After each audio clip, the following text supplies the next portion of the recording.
Thank you, everyone. Do you hear me well? Hello? Great. Cool. So thank you, Great. Before I start, I want to know the audience. So maybe I should start with a question. Anyone in the room have heard of Bayesian optimization? Please raise your hand. Wow. OK, great. How about data scientists in the room? Please raise your hand. OK. Anybody working with machine learning in general? Awesome. Awesome. The rest of the people, why are you even here? I mean, OK, welcome anyway. Today I'm excited to be here to tell you about Bayesian optimization and how you can actually use it to significantly improve your productivity doing data science job. And on Spark, because this is Spark conference anyway. So let's get started. Before Arimo, I was working at a company as a data scientist. We provided a software for end users. Back then, it was in closed beta release, and we only have about a few thousand of users. But the data we collected was enormous. Every single day, the new data coming at the volume of 30 gigabytes. And it's not in real production yet. And I'm the data scientist sitting there writing code to analyze the data and to hopefully get insights so that I, improve the experience of the users on our product, or to report, produce report for the management team. That is in theory. In practice, I spend days and weeks to do all the stuff of data scientists do nowadays, cleaning the data, writing code to crawl the data from Amazon, because we store data back in Amazon, and doing feature engineering, select the best model. And even when I figure out the models that I am going to train, I actually spend time on doing feature engineering stuff, hyperparameter tuning, and model selection stuff. So in one sentence, the process of data science is so manual. It's not only manual, it's also unscalable in the sense that if one data scientist takes 1 month to finish the task, if you put 2 data scientists, it's not going to take half a month. In fact, it may take even longer. So in Arimo, when we join Arimo, we think about this problem a little bit differently. Oh, by the way, Arimo is the new name of Adeta, and Adeta was a very early adopter of Spark. Our CEO, Crystal Nguyen, was one of the first speakers, or one of the few speakers in the first Spark Summit a couple of years ago, and it's amazing to see, Spark Summit has collected much attention nowadays. At Arimo, we think about the problem of data exploration a little bit differently. We try to build a software platform called Big Apps, Arimo Big Apps, that allow the users to quickly analyze the data and get insight from that using some natural language kind of user interface. And we do this using many, many different approaches. We try different approaches. And Bayesian optimization is one of those that I'm going to talk about today. Today, I'm going to talk about 3 things. First, I'm going to introduce Bayesian optimization for those of you who are not familiar with that, although I'm pretty happy that most of you already heard of it. The first use case is how you use it for hyperparameter tuning. I guess most of you are already familiar with this. The second use case is how we are going to make the part of the data science workflow to be automated on top of Spark. And the third part is I'm going to show the experiments so that you see this kind of technique in action. Just take hyperparameter tuning as an example. Any single machine learning algorithm has some hyperparameters. I dare you to name any machine learning algorithm that doesn't involve hyperparameters. Make it simple as k-means, SVM, or gradient descent. You also have a few hyperparameter tune. And sophisticated models like neural networks is well known for this problem. You have number of layers, you have dropout ratio, you have nonlinearity, you have momentum, you have learning rate, and so on and so forth. The way that most of us do nowadays, I guess, is doing something very close to this. We call it manual search. Based on our experience, for example, I trained neural network in the last 3 years. I did my master thesis in training recurrent neural net, and I kind of know that what kind of hyperparameter configuration is suitable for this kind of network in this particular problem.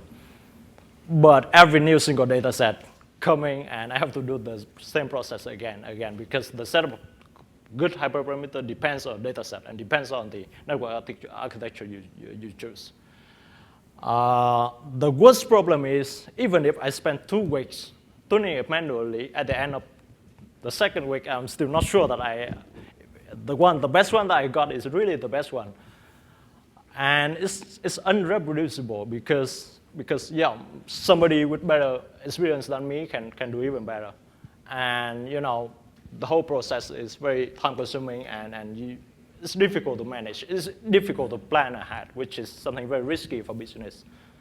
A more principled approach, is you do something like research. You search for all the combination of all the hyperparameters. But this thing is unscalable because the number of combination you have to try grows exponentially with the number of hyperparameters. And the thing that trade-off research is random search. You pick a coin, you toss a coin, and select the configuration randomly. And there's nice theory, there's nice theoretical results showing that if you do random search for enough iterations, then you actually converge to a good enough, close to optimal region. There's a theoretical result for that. But the problem with random search is you may actually, is it working? Oh, yeah. Yeah, here. The problem with random search is you might spend a lot of time examining the configuration too close to each other. And because it's too close, it's not going to bring you a lot of benefit, while you're still missing a whole lot of space here, which potentially bring some better configuration. So the kind of approach of Bayesian optimization originally like this. Let's rethink the problem of tuning hyperparameters. It's actually an optimization problem where you try to maximize the utility function U that map every single parameter configuration C into a UC, which is some kind of performance on a validation set, right? If you're doing classification, it's going to be the precision or F1 score. If you are doing regression, UC could be some, I don't know, negative root mean square error. If you maximize the negative root mean square error, you actually minimize the root mean square error, which is what we normally do in regression. So that's it. First of all, hyperparameter tuning can be formed as an optimization problem. Second observation is when we do random search and research, every single new configuration we try, we forgot everything we did previously, right? As human, we don't do that. In manual search, I remember what I tried, although I don't try a lot, but I remember that, and I don't repeat the same mistake again. So is there any way to incorporate this into our process of tuning hyperparameters? Turns out yes, and the process looks like this. I mean, it's not exactly look like this, but this is an example of kind of explanation of Bayesian inference in general. So we start off with the idea of Bayesian inference is we start off with some prior knowledge, some hypothesis denoted as theta. Then we go and observe the world denoted as x. As we human, Homo sapien, this one, well, I think, and we think, most of statistical things that we maintain some kind of joint distribution between the two, x and theta, right?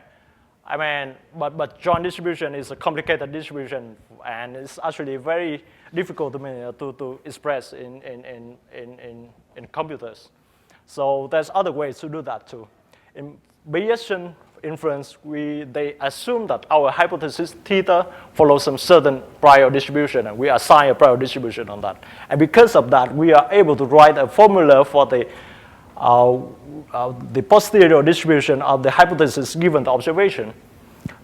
Another approach is frequentist, where they think that the hypothesis is not random, it's fixed, but just we don't know it. So the only thing that we can do is maintain the distribution of the observation given the hypothesis. Now, this photo may a little bit misleading.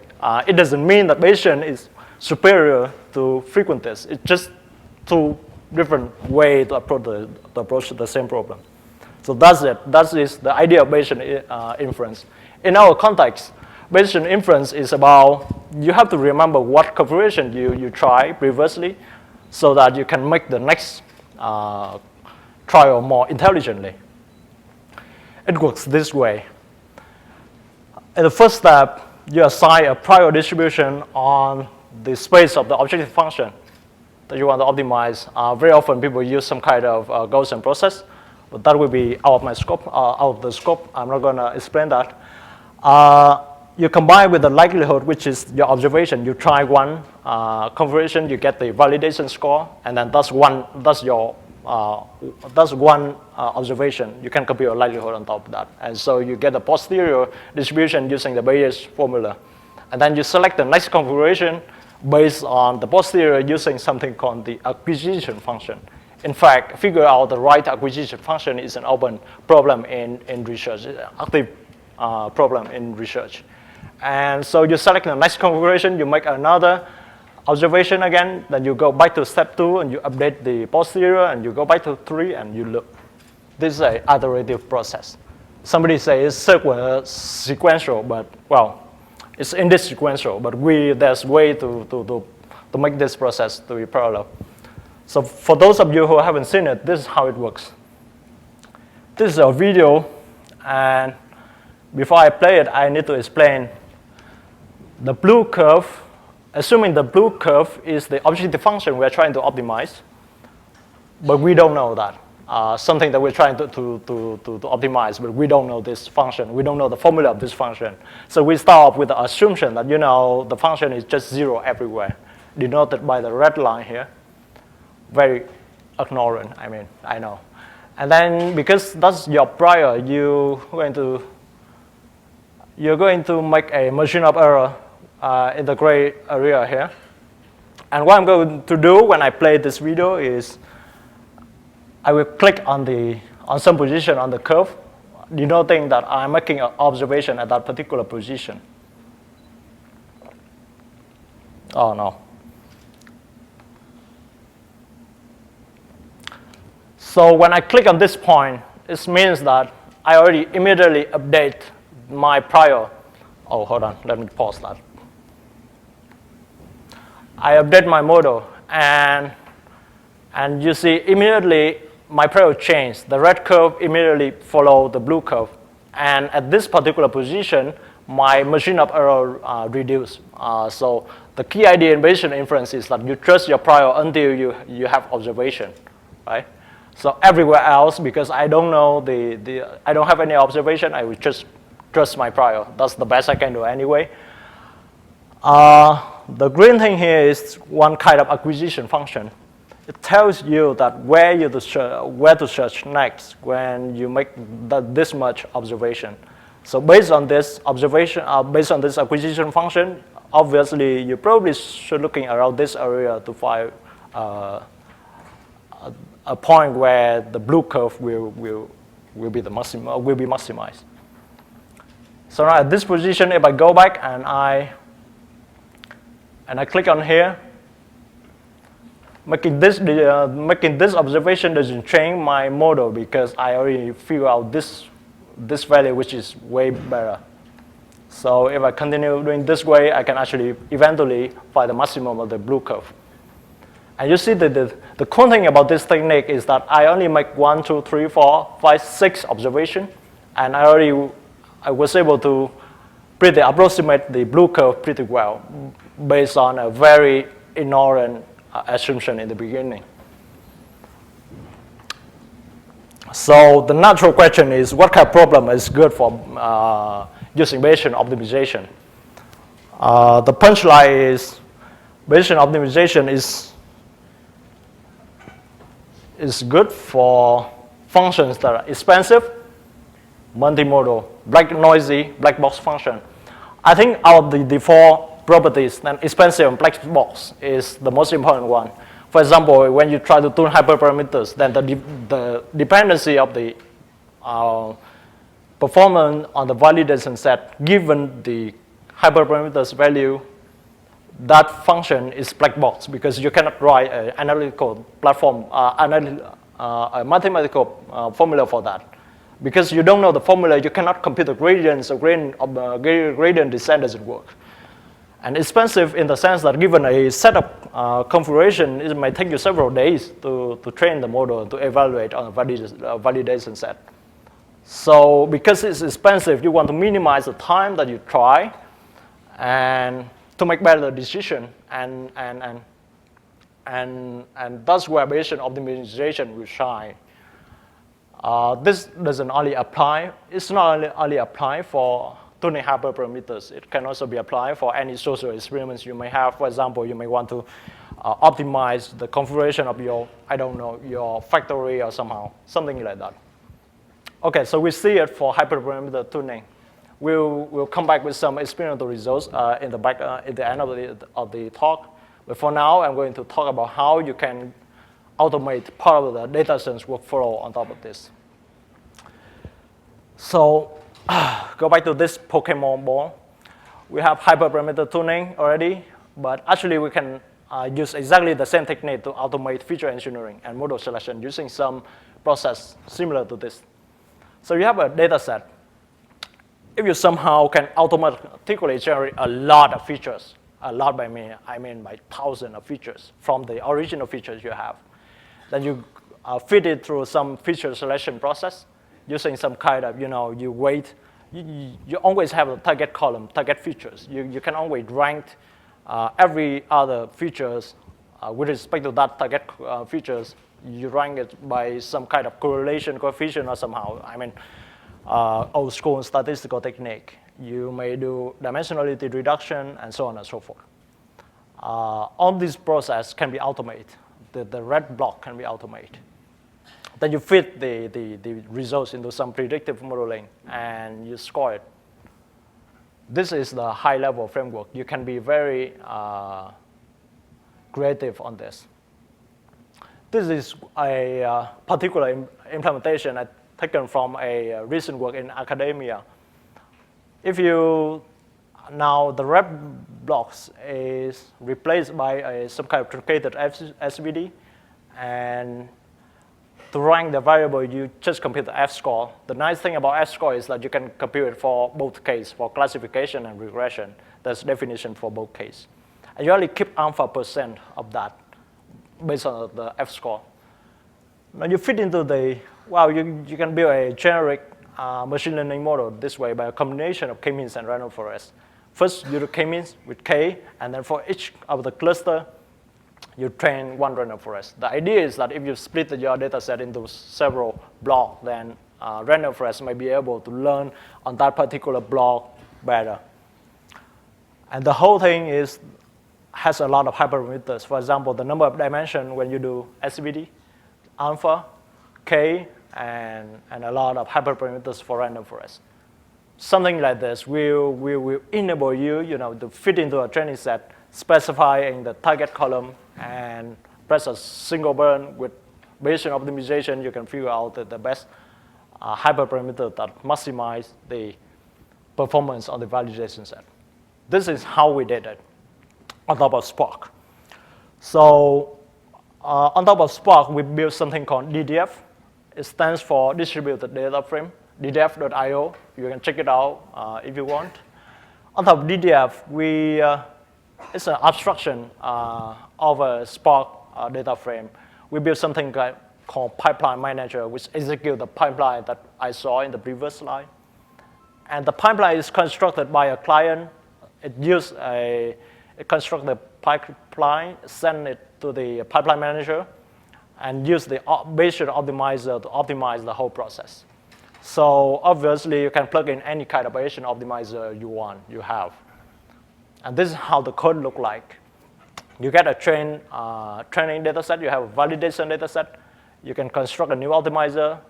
In this case, I'm using spearmint, but I will show in the results that we have results for other optimizer too. For spearmint, then you see this, and this thing choose the name is the name of the acquisition function, and actually it can be selected. For spearmint, they support several different acquisition functions, and this is actually one of the most things that you want to change. I know now it become very meta, like we use Bayesian optimization to optimize the hyperparameter, but Bayesian optimization itself has some hyperparameters.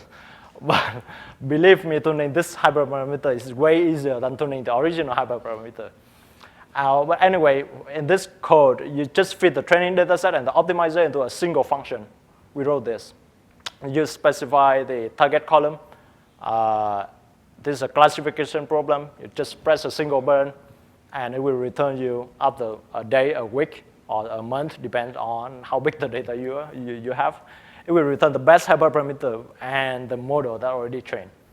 It sounds great, huh? If you are doing this manually, you have to do it manually every step.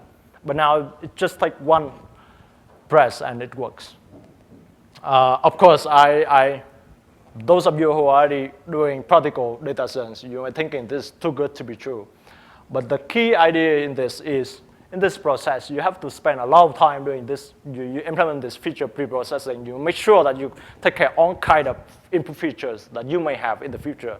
And you only have to write this once because for example, one kind of pre-processing that we use is if you have a categorical variable and you are doing classification, maybe you can construct a new feature like using count featureizer.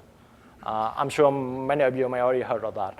And if you implement a lot of those techniques, but just once, then you will be able to reuse it. The same thing for any new data set.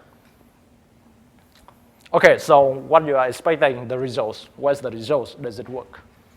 The first experiment is for hyperparameter tuning. We tried on a very popular data set. You can find it on Kaggle. I think the competition just finished several days ago. It's about the category of crimes that happen in the city of San Francisco, which is quite pity. But I mean, the data set is given the location and the time of the crime, you should be able to predict what kind of crime is it. So we did some feature engineering manually. We extract the counts of those text features. We extract the date and time, and normalize those kind of stuff. And we come up with about 70 features, different features, and we train a neural network on top of that. The neural network has 6 different hyperparameters, usual thing, hidden layers, hidden unit, the dropout at the input layer, the dropout at hidden layers. We're using the same dropout ratio for all the hidden layers, but if you want to go extreme, you really can try to tune dropouts at each layer separately. The learning rate, L2 weight decay, and this is the range. Now I have 6 hyperparameters. Assuming that for those floating point hyperparameters, I only pick 3 values. And then if I do grid search, the number of configuration I have to test is 3 to the 6, which maybe eventually become intractable. But we use spearmint to optimize this thing, and actually it got pretty good results in just 16 hours. This score, I believe, belonged to the top 20 or 30 in the public leaderboard on Kaggle. And this is how it works. Initially, in the first trial, it gave the initial results of about 2.16. This is the log loss on the validation set, so smaller the better. In the first trial, it's give this. After 7 iterations, it give this. And after 39 iteration, it got this results. And this is the corresponding configuration for all the hyperparameters. It took about 15 hours. In fact, we published the results in a blog post, and some guys from SIGOP, a company in the Bay Area, come up and say, well, you guys, you should try our software. We beat spearmint. Anyway, SIGOP, when I use SIGOP, it's actually improved a lot. But it took a little bit more time, several hours more. But basically, it can improve the score until this. And actually, as as for those of you who are familiar with neural network, looking at those values, you see something very crazy. As human, you are not going to set the ratio of dropout to be 0.094. If you are human, you just do 0.01, okay? But because this automatically tunes, so those kind of value. But from here, you will see that it's actually obviously prefer the thing on the edge of the variable. So looking to these results, I will actually want to extend my grid to search even more, and I think we're gonna improve the results, that kind of thing. Okay, I don't have a lot of time, so let's go a little bit more quickly. So the time to results, before running Bayesian optimization, I tuned it myself. And I can confidently say that I'm pretty good at this, and it took me 2 days. So it took me 2 days to get to the same ballpark, about 2 point something in log loss on validation set. And you see, with Bayesian optimization, you just press it, let it run, and go home, have fun with the kids, and come back to the office tomorrow morning, and you see it, you got the pretty good results. So this is how it can improve your productivity as a data scientist, so that you can think more about how to present this stuff to the boss, how this kind of findings can have more impact on the company. So I'm going to go through this quickly. The second experiment is the one that we do with the pipeline, automation pipeline. This is the airline data set. I'm sure that, I hope that many of you are familiar with this. The point is to predict whether a flight is delayed or not, but we have to ignore those kind of features because those are correlated to the delay. If the machine knows the arrival time, it will immediately recognize that it's delayed or not. So this is leaking information. We have to be honest with the machine. We feed the same data into this pipeline. After feature preprocessing, we come up with about 900 features. We tune all of the hyperparameters. Again, there are 6 of them, and we got these results. So the F1 score on the validation set is about 0.87, which is pretty nice already. And when specifying the grid, I pretend that I'm pretty ignorant, so that I specify the range, which is like crazy, 1,000 here.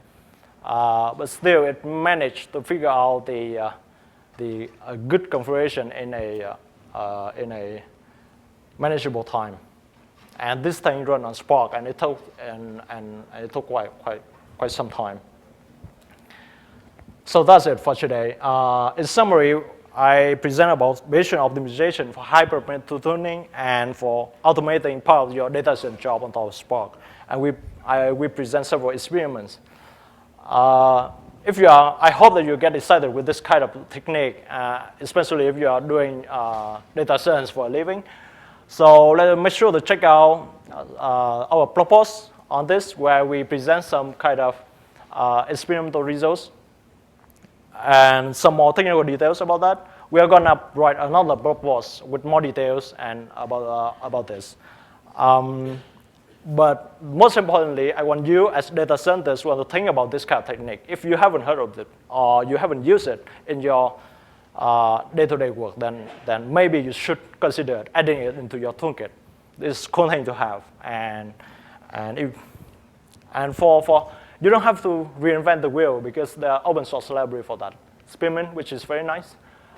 There's some commercial version of that, especially Shikop. WetLab is actually, I think it belongs to Twitter already, but anyway. And if you have any question, make sure to reach out. We'll be in touch. Thank you, everyone.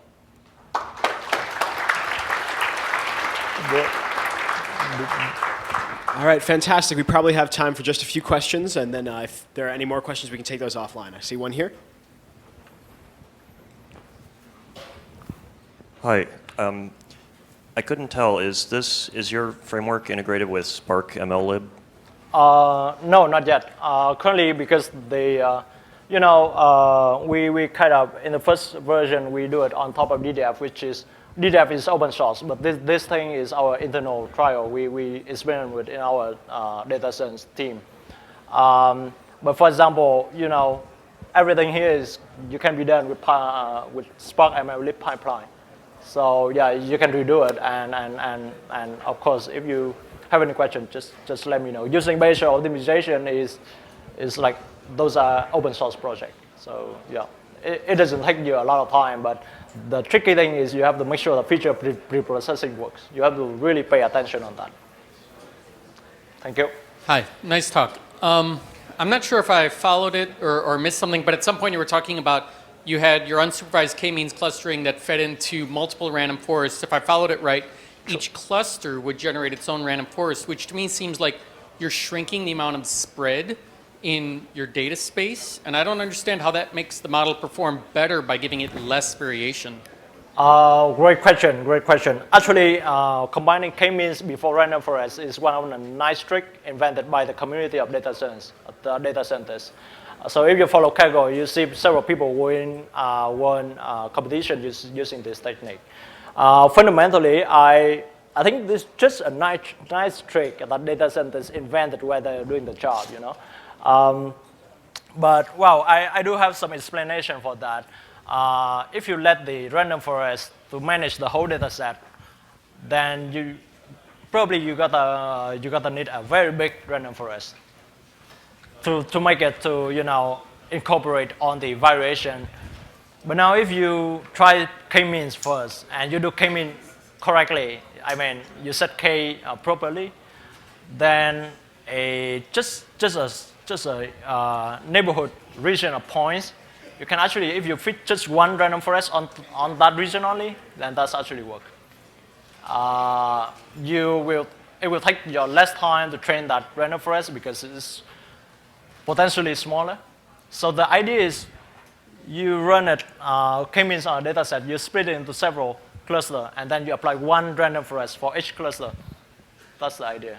It's not like you're fitting a lot of k-means on the same cluster. So if you have k cluster, you're gonna have k random forest. Does that answer your question?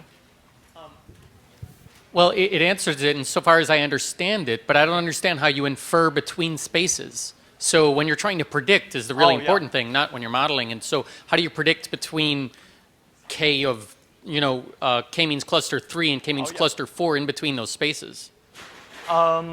That is in training. In prediction, what you're going to do is for new vector, you pick the cluster that closest. After k-means, you have the centroids of the clusters, right? You have k centroids. You're going to assign new data point into the cluster that closest to that, and then you use the random forest that is specific for that cluster. That's how you do it in validation when you test it. All right? All right, so I am sensitive that we're running up against the end of our time, so let's have just one more question, and then any other questions can be sort of offline. I think there's one right here. Hi, I have some question about the algorithm itself. Does the number of iteration steps has some relationship with the number of the hyperparameters you have? Number of iteration in Bayesian? Yeah, number of iteration. Oh, okay. Has some relationship with number of the hyperparameters in following your algorithm. Yeah. Actually, the same principle applies for random search. If you do random search, there's nice theory. You know, if you do 50 iteration, you converge to a region where you will find you have 90% of chance to find a region where 20% overlap to the optimal region, something like that. So the to-go number is 50 iterations. But based on my experience is that very often you need much less than that. If you speak to those guys from SIGOP, then their guideline is if you have n hyperparameters, you probably need 10 to 20 times n iteration. But in my experience, it's not that much. It's like you get the results very quickly, and actually very often I'm surprised with the results I got from SIGOP.